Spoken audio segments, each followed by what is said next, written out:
Hello friends, welcome to Study IQ. Study IQ में आपका स्वागत है। आज मैं एक बहुत महत्वपूर्ण इशू डिस्कस करूंगा जो कि है गुड्स एंड सर्विसेज टैक्स यानी कि जीएसटी जो सैनिटरी नैपकिन्स पे इम्पोज हुआ है। ये वीडियो सारे लॉ स्टूडेंट्स के लिए जो लॉ एग्जाम्स की तैयारी करते हैं, क्लैट की, एलेट की और अलग प्रकार के एंट्रेंस एग्जामिनेशंस की, उन लोगों के लिए इम्पोर्टेंट है। तो ये चीज़ बहुत ज़रूरी है जानना कि इसमें लीगल एंगल क्या इन्वॉल्व हुआ, क्यों ऐसा हुआ कि एक ऐसा ही गुड सैनिटरी नैपकिन्स का जो इशू है वो दिल्ली हाई कोर्ट तक गया और दिल्ली हाई कोर्ट ने उसके बाद फाइनेंस मिनिस्ट्री को अर्जी भेजी कि इस पे जीएसटी को स्क्रैप किया जाए। ये इशू डिस्कस करेंगे, बहुत डिटेल में डिस्कस करेंगे कि इसका लॉ का क्या एंगल है। तो सैनिटरी नैपकिन्स के केस में जो सवाल उठाया गया वो ये था कि महिलाओं के लिए क्या ज़्यादा ज़रूरी है, what is more important for women, sindoor या सैनिटरी नैपकिन। ये इशू उठाया गया जहाँ पे ये बताया गया कि क्या सिंदूर ज़रूरी है या सैनिटरी नैपकिन, क्योंकि सिंदूर को टैक्स फ्री रखा गया है, मतलब इस पे 0% जीएसटी चार्ज किया जाएगा, बल्कि सैनिटरी नैपकिन्स पे 12% जीएसटी रखा गया है। तो कौन सी चीज़ ज़्यादा ज़रूरी है, सिंदूर या सैनिटरी नैपकिन? ये सवाल, ये बेसिक मुद्दा हम इसमें डिस्कस करेंगे। तो ये प्रस्तुत करूंगा मैं, आयुष सांघी। स्टार्ट करने से पहले मैं आपको ये बता दूं कि स्टडी आईक्यू लॉ एग्जाम्स की कंसोलिडेटेड पेन ड्राइव कोर्सेज देता है उन स्टूडेंट्स को जो एंट्रेंस एग्जाम्स की तैयारी कर रहे हैं, चाहे वो जुडिशरी एंट्रेंस हो या किसी भी तरह का लॉ एंट्रेंस एग्जामिनेशन हो। उसकी पेन ड्राइव लॉन्च हो चुकी है, उसकी डिटेल्स आप हमारी वेबसाइट पर देख सकते हैं। आइए डिस्कस करते हैं इशू क्या है, सिंदूर या सैनिटरी नैपकिन, क्या चीज़ महिलाओं के लिए ज़्यादा ज़रूरी है। सैनिटरी नैपकिन्स की यूटिलिटी क्या है, what is the use of sanitary napkins? जब महिलाओं को माहवारी होती है यानी कि व्हेन वुमेन मेंस्ट्रुएट, तो उस दौरान उनको सैनिटरी नैपकिन्स की रिक्वायरमेंट होती है। तो वुमेन के लिए, महिलाओं के डिग्निफाइड सर्वाइवल, इज्जत से रहने के लिए ये हर महिला का हक है कि उनको सैनिटरी नैपकिन्स यूज़ करने के लिए दिए जाए। तो एक फंडामेंटल राइट है उनके डिग्निफाइड सर्वाइवल के लिए। और जबकि सिंदूर एक ऑप्शनल एक्सेसरी है, मतलब इसको आप सिंदूर के बिना भी काम चला सकते हो, लेकिन सैनिटरी नैपकिन यूज़ करना एक बायोलॉजिकल कंडीशन है जो महिलाओं के लिए ज़रूरी है। तो ये इसकी यूटिलिटी है। इस यूटिलिटी के पॉइंट ऑफ व्यू से मुद्दा जो उठा वो ये था कि जीएसटी यानी कि गुड्स एंड सर्विसेज टैक्स, जो कि 1 जुलाई से एप्लीकेबल हुआ है हिंदुस्तान के सिटीजन्स पे, ये सैनिटरी पैड्स पे लगा दिया गया और अलग अलग चीज़ों पे लगाया गया, जिसके तहत इस पे बहुत बड़ा इशू बना। ये इशू बनाया गया पॉलिटिकल पार्टीज के बीच, एक्टिविस्ट के बीच जो वुमेन एक्टिविस्ट हैं और जो ह्यूमन राइट्स एक्टिविस्ट हैं, और सिटीजन्स के बीच। तो इशू जो बना था वो ये था कि सैनिटरी पैड्स के ऊपर जीएसटी ना लगाया जाए, because this is an item of utility. ये डेली यूटिलिटी का आइटम है, बहुत ज़रूरी आइटम है महिलाओं के लिए, इस वजह से इसके ऊपर ड्यूटी ना लगाई जाए। Accusing the government of neglecting the needs of women and the disabled. तो वुमेन की नीड्स को हटा के या वुमेन की नीड्स को मद्देनजर ना रखते हुए ये जीएसटी लगाया गया है। ये मुद्दा बना, दिस वॉज द इशू। इस इशू को देखते हुए जो डिबेट स्टार्ट हुई वो ये थी कि जीएसटी फॉर्मुलेट होने से पहले, यानी कि जब बिल लिखा जा रहा था, तो उस टाइम पे कई सारे प्रोमिसेस किए गए थे मिनिस्ट्री ऑफ फाइनेंस द्वारा। तो मिनिस्ट्री ऑफ फाइनेंस ने ये डिक्लेयर करा था दैट जितने भी आइटम्स नेशनल इंपॉर्टेंस के रहेंगे, आइटम्स ऑफ नेशनल इंपॉर्टेंस, जिनके बिना एक हाउस होल्ड यानी कि घर में रहने वाले लोग, जो उनके लिए इनडिस्पेंसिबल हो, यानी कि ऐसे आइटम्स के बिना उनका काम ना चल पाए, उनको टैक्सेस से एग्जेम्प्ट किया जाएगा। तो ये प्रॉमिस किया गया था, ये वायदा किया गया था मिनिस्ट्री ऑफ फाइनेंस द्वारा कि थिंग्स ऑफ नेशनल इंपॉर्टेंस, जो कि एक घर में, एक हाउस होल्ड के लिए, एक फैमिली के लिए, एक परिवार के लिए ज़रूरी रहते हैं, उन सबको टैक्सेस से एग्जेम्प्ट किया जाएगा। तो इसके तहत सैनिटरी नैपकिन्स को इस लिस्ट में नहीं डाला गया, जो कि एक डिबेट बन गई। तो sanitary products use during menstruation, माहवारी के दौरान जो सैनिटरी प्रोडक्ट्स यूज होते हैं, they were of the items of consideration, इनको आइटम्स को कंसिडर नहीं किया गया और सैनिटरी पैड्स के ऊपर 12% जीएसटी लगा दिया गया। इस वजह से ये डिबेट स्टार्ट हुई, इस वजह से ये झगड़ा स्टार्ट हुआ, इस वजह से दिल्ली हाई कोर्ट के सामने पिटिशन रखी गई।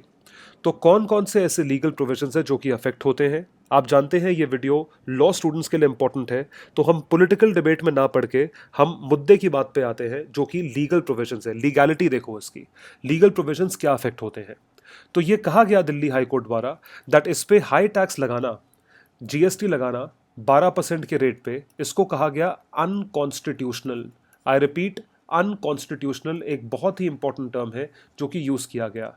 मतलब जो संविधान के खिलाफ है, संविधान से विपरीत चलता है, उसको कहा जाता है अनकॉन्स्टिट्यूशनल। और क्योंकि ये अनकॉन्स्टिट्यूशनल है, जिस वजह से इसे कहा गया इलीगल और आर्बिट्रेरी, मतलब उल्टा सीधा प्रोविजन बना दिया गया। तो अनकॉन्स्टिट्यूशनल इसे किस बिना पे कहा गया, दिल्ली हाई कोर्ट ने किस बिना पे ये चीज बोली, ये चीज मैं आपसे बहुत डिटेल में डिस्कस करूंगा इस वीडियो में। तो ये डिस्कस करते हैं, सवाल पूछते हैं अपने आप से, that why is it unconstitutional, unconstitutional क्यों है, संविधान के खिलाफ क्यों है। तो जिसने पिटिशन डाली थी उन्होंने ये क्लेम करा, तकरीबन 35 करोड़ से ज़्यादा महिलाएं हिंदुस्तान में मेंस्ट्रुएट करती हैं, यानी कि उनको माहवारी होती है। और ये बड़ा नेचुरल प्रोसेस है, बायोलॉजिकल प्रोसेस है। जब प्यूबर्टी की एज अचीव हो जाती है लड़कियों को तो उनको माहवारी होती है, बिल्कुल सही बात है। 35.5 करोड़ में से मेजॉरिटी महिलाएं ऐसी हैं, तकरीबन 85 से 90% के बीच महिलाएं ऐसी हैं जो ये बैरियर फेस करती हैं, जिनको इस बात की रुकावट होती है कि वो मेंस्ट्रुएट करते टाइम किसी चीज़ का हेल्प ना ले सके, मतलब उनको वो चीज़ अवेलेबल नहीं होती है, यानी कि सैनिटरी नैपकिन अवेलेबल नहीं होता है। तो उनको न्यूज़पेपर्स के थ्रू, अखबार, कोई भी कपड़ा, किसी भी तरह की चीज़ से वो चीज़ रोकनी पड़ती है। तो ये एक बैरियर है, उनके रिस्पेक्टेबल लिविंग, डिग्निफाइड लिविंग के नीचे है, उनके कंफर्ट जोन के बाहर है। और जो कपड़ा वो यूज़ करती हैं उसी कपड़े को अगले महीने धो के फिर से यूज़ करना पड़ता है, तो उसकी वजह से उनका हाइजीन खराब होता है। तो ये माहवारी के बारे में हम इसलिए बात कर रहे हैं, ये एक टैबू है, बात नहीं होती है, लेकिन मैं इसलिए बात कर रहा हूँ क्योंकि आप लोग एक रिस्पॉन्सिबल सिटीजन हैं इस कंट्री के, आप लोगों को ये चीज़ पता होनी चाहिए। तो majority of them still face significant barrier. तो इस वजह से इस बैरियर को रोकने के लिए ये चीज़ कही गई है कि ये अनकॉन्स्टिट्यूशनल है, क्योंकि ये राइट टू लाइफ और डिग्निफाइड एक्सपीरियंस के नीचे है। तो ये एस्टिमेट किया गया कि तकरीबन 88%, 35.5 करोड़ में से 88% महिलाएं ऐसी हैं जो मेंस्ट्रुएट करती हैं, लेकिन उनके पास एक्सेस नहीं है सैनिटरी नैपकिन्स के लिए, जिसकी वजह से रिप्रोडक्शन में बहुत ज़्यादा दिक्कत होती है। तो जो रिप्रोडक्शन की साइकिल है वो अफेक्ट होती है, रिप्रोडक्टिव डिजीजेज होती हैं, बच्चे उतने हेल्दी पैदा नहीं होते हैं, और बच्चे वैसे नहीं होते हैं जैसे एक हेल्दी मदर के होने चाहिए, हेल्दी माँ के होने चाहिए। तो इस चीज़ के ना होने की वजह से प्रॉब्लम्स काफ़ी हैं, जिस वजह से इसको अनकॉन्स्टिट्यूशनल कहा गया। लेकिन अनकॉन्स्टिट्यूशनल अगर हम मुद्दे की बात करें तो वो कॉन्स्टिट्यूशन में क्यों नहीं है, इसके लिए हमें तर्क चाहिए, दलील चाहिए। तो हम जाते हैं कॉन्स्टिट्यूशन के प्रोविजंस पे।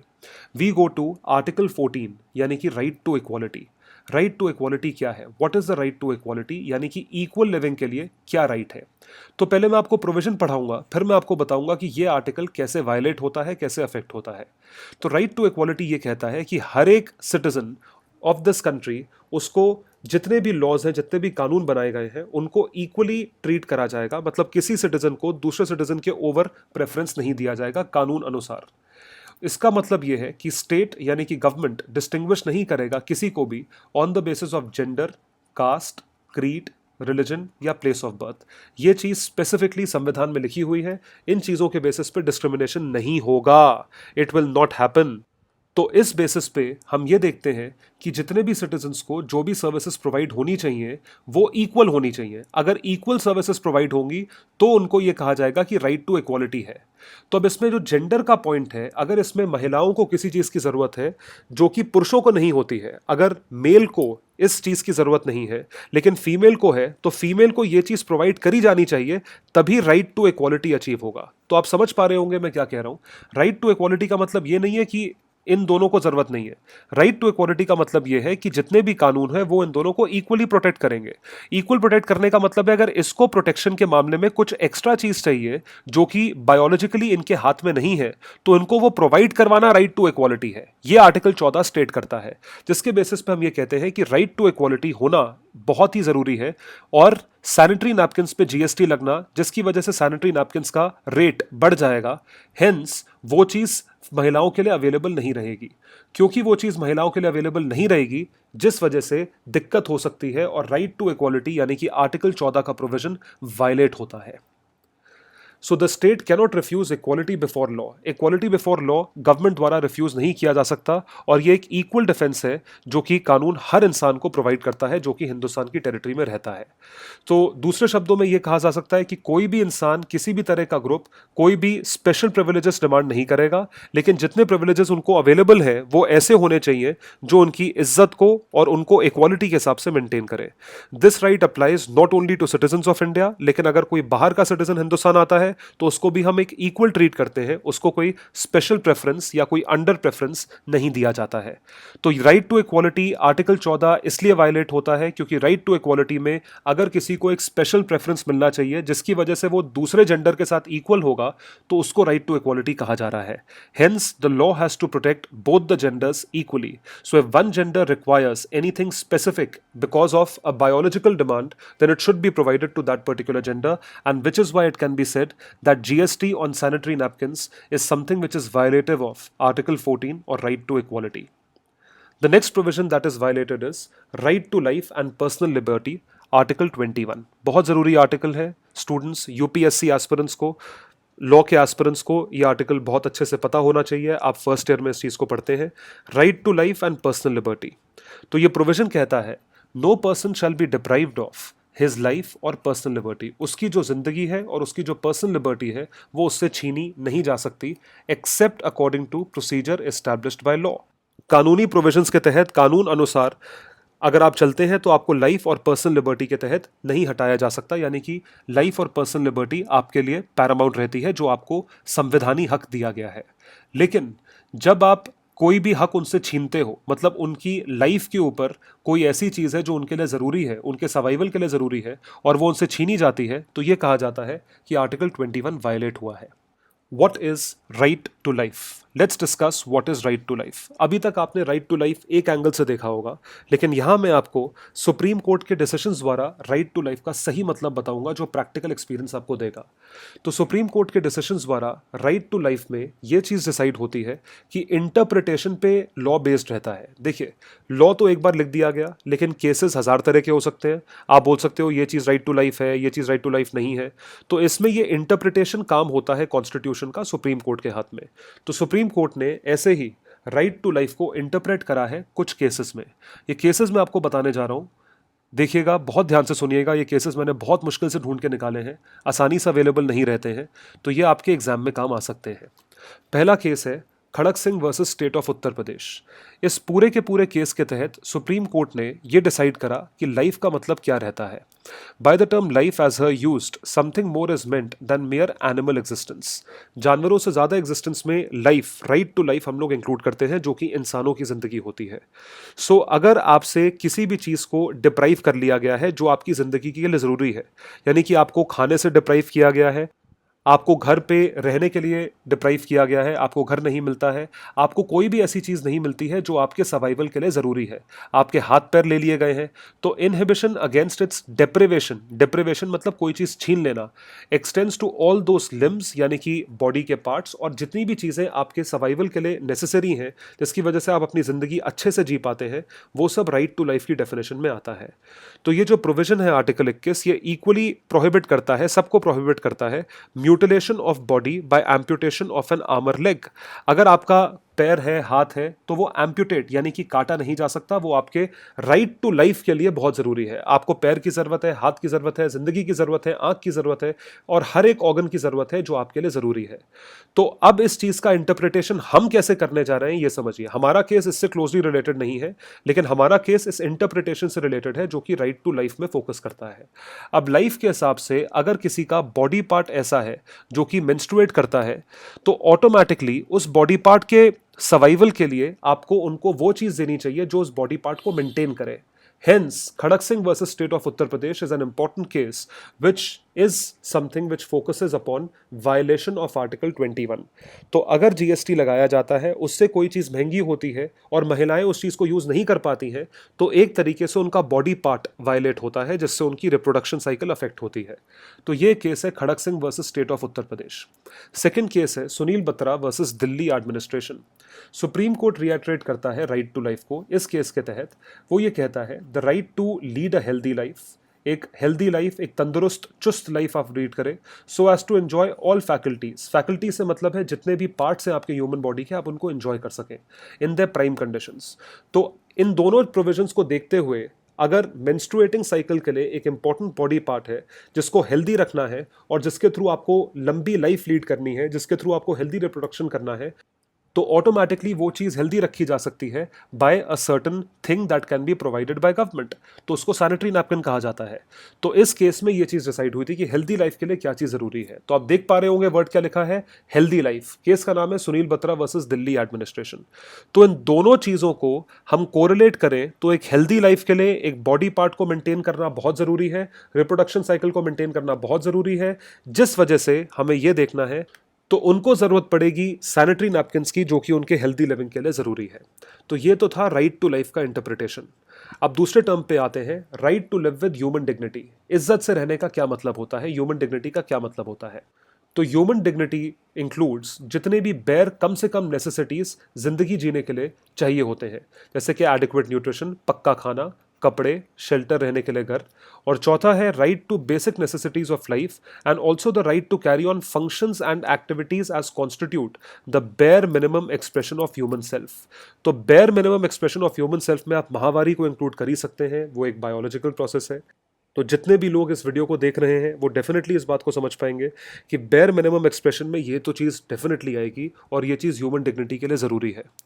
तो इस चीज़ को मेंटेन करने के लिए sanitary napkin is definitely important. खाना इंपॉर्टेंट है, कपड़े इंपॉर्टेंट हैं, घर इंपॉर्टेंट है, सैनिटरी नैपकिन भी इंपॉर्टेंट है। और इन चीज़ों को देखते हुए हम अगर कंपैरिजन करें तो कंपैरिजन में ये चीज़ आती है कि कॉन्डम्स को गवर्नमेंट ऑफ इंडिया ने टैक्स फ्री कर रखा है, लेकिन सैनिटरी नैपकिन्स के ऊपर 12% पे जीएसटी लगा रखा है। तो इसका क्या मतलब है, सेक्सुअल इंटरकोर्स को आपने टैक्स फ्री कर रखा है, इसको आप एक अनकंट्रोलेबल सिचुएशन मानते हो, और उसके वर्सेस अगर सैनिटरी नैपकिन्स पे जीएसटी लगाया जाता है तो क्या वो कंट्रोलेबल कंडीशन है? बिल्कुल नहीं है, वो एक नेचुरल बायोलॉजिकल कंडीशन है। तो अगर कॉन्डम्स को टैक्स फ्री करा जा सकता है तो जाहिर सी बात है जीएसटी उस पर भी हटना चाहिए, जीएसटी जीरो रेटेड सेल के अंदर सैनिटरी नैपकिन्स पे आना चाहिए। तो ये तो हमने एक तरफा कहानी देखी, we have seen one side of the coin. अब आते हैं दूसरे साइड ऑफ द कॉइन पे कि सरकार का क्या रीजन है, what is the governments defence. देखिए, हम प्रॉपर आर्ग्यूमेंट करेंगे, हम फैक्ट्स के बेसिस पे आर्ग्यूमेंट करेंगे, हम ढंग का आर्ग्यूमेंट करेंगे, उसके बाद किसी नतीजे पे पहुंचेंगे। तो गवर्नमेंट का डिफेंस इस केस में क्या है? देखिए, मैं आपको एक चीज समझाता हूं। एक कॉन्सेप्ट होता है input tax credit, ITC, input tax credit. तो एक बहुत बेसिक एग्जांपल लेते हैं। एक मैन्युफैक्चरर है जो कि सैनिटरी नैपकिन बनाता है, ही मैन्युफैक्चर सैनिटरी नैपकिन्स। इस सैनिटरी नैपकिन को बनाने के लिए उसको जो रॉ मटेरियल की रिक्वायरमेंट लगती है वो सारा रॉ मटेरियल खरीदता है। वो जो भी रॉ मटेरियल की रिक्वायरमेंट रखती है उसे खरीदता है। जब ये रॉ मटेरियल खरीदता है मैन्युफैक्चरर, तो इसको इस रॉ मटेरियल पे जीएसटी देना पड़ता है 12% के रेट पे। इसने जीएसटी पे करा। मैन्युफैक्चरर जब सैनिटरी नैपकिन मैन्युफैक्चर करके आगे बेचता है रिटेलर को, तो रिटेलर से ये टैक्स कलेक्ट करता है, मैन्युफैक्चरर टैक्स कलेक्ट करता है, क्योंकि मैन्युफैक्चरर ने ऑलरेडी रॉ मटेरियल पे 12% जीएसटी पे करा हुआ है। तो ये रिटेलर से भी 12% जीएसटी लेता है। जब ये मैन्युफैक्चरर रिटेलर से 12% जीएसटी लेता है तो ये 12% इसका पैसा है जो कि ये ऑलरेडी गवर्नमेंट को पे कर चुका है। तो मैन्युफैक्चरर 12% रॉ मटेरियल पे पे कर चुका है, तो ये 12% ये रिटेलर से रिकवर करता है। तो रिटेलर जायद सी बात है आगे जब सैनिटरी नैपकिन कंज्यूमर को बेचेगा तो ये 12% कंज्यूमर से लेवी करेगा, he will be levying 12% from the consumer. इस वजह से कंज्यूमर के ऊपर बर्डन आता है। आपको ये बता दूं, जीएसटी एक इनडायरेक्ट टैक्स है। इनडायरेक्ट टैक्स का जो बर्डन है वो हमेशा कंज्यूमर पे पड़ता है। तो अगर ये चीज कंज्यूमर पे एग्जेम्प्ट करी जाती है, एग्जेम्प्ट का मतलब अगर कंज्यूमर पे जीएसटी 0% होता है तो ऑटोमेटिकली इसमें या तो मैन्युफैक्चरर का नुकसान होगा या रिटेलर का नुकसान होगा या जो रॉ मटेरियल बनाता है इसका नुकसान होगा, क्योंकि इन तीनों में से एक को तो टैक्स पे डेफिनेटली करना पड़ेगा। इस वजह से इस चीज पे टैक्स अभी तक नहीं हटाया गया है और इसको टैक्स ब्रैकेट में रखा गया है 12% के। तो गवर्नमेंट का भी एंगल समझने की कोशिश करिए, सिर्फ एक एंगल एक्टिविस्ट का मत देखिए। Reducing the GST rate on sanitary napkins to nil will however result in complete denial of input tax credit, ITC, to domestic manufacturers. तो जो डोमेस्टिक मैन्युफैक्चरर्स हैं वो मैन्युफैक्चर करना ही बंद कर देंगे, क्योंकि ये 12% की जो टैक्स लायबिलिटी है ये इनके ऊपर आ जाएगी, इनको अपनी जेब से भरना पड़ेगा, क्योंकि कंज्यूमर से चार्ज कर नहीं सकते लेकिन सरकार को पे करना है, तो कहां से करेंगे? 12% अपनी जेब से पे करेंगे सैनिटरी नैपकिन्स पे। इस वजह से इस पे जीरो रेटिंग नहीं हो सकती। अब मैं आपको इसका एक और डिसएडवांटेज बताता हूं। अगर डोमेस्टिक मैन्युफैक्चरर्स ने मैन्युफैक्चर करना बंद कर दिया तो सैनिटरी नैपकिन्स को बाहर से इंपोर्ट करना पड़ेगा। It has to be imported from abroad, दूसरी कंट्री से इंपोर्ट करना पड़ेगा, जो कि ऑब्वियसली एक्सपेंसिव होंगे, वो महंगे होंगे, क्योंकि ऑटोमेटिकली वो बिकते हैं एक दूसरी कंट्री के करेंसी एक्सचेंज रेट के हिसाब से। तो वो इंपोर्ट करोगे तो इंपोर्ट प्लस उस पर कस्टम्स ड्यूटी चार्ज होगी जो कि इंपोर्ट ड्यूटी है, तो उससे वो चीज़ और महंगी हो जाएगी. This will make domestically manufactured sanitary napkins at a huge disadvantage vis-a-vis imports. तो इम्पोर्ट अगर करते हैं तो वो गुड फिर एक्सपेंसिव होते हैं. तो automatically domestically manufactured sanitary napkins, जो डोमेस्टिक मैन्युफैक्चरर्स हैं, उनको डिसएडवांटेज होगा इन सैनिटरी नैपकिन्स को बनाने के लिए, तो वो हिंदुस्तान में बनना ही बंद हो जाएंगे. तो इस वजह से ये चीज़ देखी गई है कि जो जीएसटी का रेट है सैनिटरी नैपकिन्स पे, गवर्नमेंट के हिसाब से वो कम करने में गवर्नमेंट का नुकसान है. It is governments loss, it is economies loss, it is manufacturers loss and it is importers gain, it is exporter of other countries gain. So court का जजमेंट क्या हुआ, दोनों मुद्दों को सामने रखते हुए कोर्ट ने गवर्नमेंट को यह चिट्ठी लिखी, फाइनेंस मिनिस्ट्री को, कि 12% जीएसटी सैनिटरी नैपकिन्स पे हटा दिया जाए. Plea against 12% on sanitary napkins under the GST regime. उन्होंने ये नोटिस भेजा है. अब देखते हैं गवर्नमेंट इस पे क्या एक्शन लेती है. देखिए, तर्क के बेसिस पे आर्ग्यूमेंट करिए तो आर्ग्यूमेंट हमेशा हेल्दी होगा. अगर इमोशन के बेसिस पे आर्ग्यूमेंट करेंगे तो आर्ग्यूमेंट हमेशा अनहेल्दी होगा. Thank you so much for watching this video. बहुत बहुत शुक्रिया. आपको ये बता दूं, लॉ एग्जाम्स की कंसोलिडेटेड पेन ड्राइव लॉन्च हो चुकी है, जो कि आप studyIQ.com पे जाकर देख सकते हैं. Thank you everyone.